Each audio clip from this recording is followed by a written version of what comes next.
দক্ষিণ পশ্চিম বঙ্গোপসাগর ও তৎসংলগ্ন এলাকায় অবস্থানরত ঘূর্ণিঝড় ডিটোয়া উত্তর দিক থেকে অগ্রসর হয়ে দুর্বল হয়ে গভীর নিম্নচাপে পরিণত হয়েছে বলে জানিয়েছে আবহাওয়া অফিস।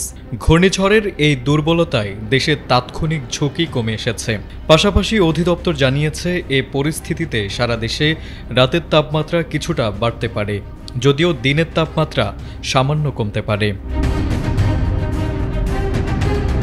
সোমবার আবহাওয়াবিদ হাফিজুর রহমান স্বাক্ষরিত ১২০ ঘণ্টার পূর্বাভাসে বলা হয়, ঘূর্ণিঝড় ডিটোয়া বর্তমানে দক্ষিণ পশ্চিম বঙ্গোপসাগর ও তৎসংলগ্ন তামিলনাড়ু অন্ধ্রপ্রদেশে উপকূলীয় এলাকায় অবস্থান করছে। এটি আরও উত্তর দিকে অগ্রসর হওয়ার সম্ভাবনা রয়েছে।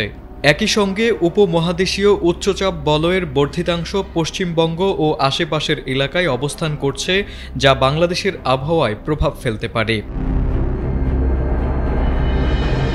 সোমবার সকাল ৯টা থেকে পরবর্তী ২৪ ঘণ্টার পূর্বাভাসে বলা হয়, সারা দেশে অস্থায়ীভাবে আংশিক মেঘলা আকাশ সহ শুষ্ক আবহাওয়া বিরাজ করতে পারে। এ সময়ে রাতের তাপমাত্রা কিছুটা বাড়বে এবং দিনের তাপমাত্রা সামান্য কমবে। অন্যদিকে মঙ্গলবার সকাল ৯টা থেকে পরবর্তী ২৪ ঘণ্টায় উত্তর পূর্বাঞ্চলে ভোরের দিকে হালকা কুয়াশা পড়ার সম্ভাবনা রয়েছে।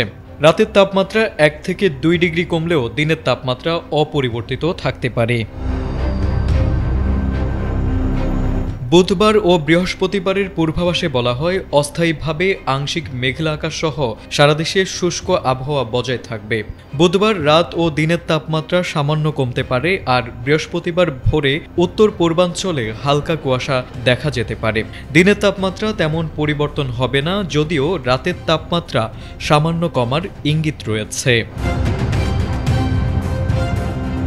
শুক্রবার সকাল ৯টা থেকে পরবর্তী ২৪ ঘণ্টার পূর্বাভাসেও একই ধরনের শুষ্ক আবহাওয়া বজায় থাকার কথা বলা হয়েছে।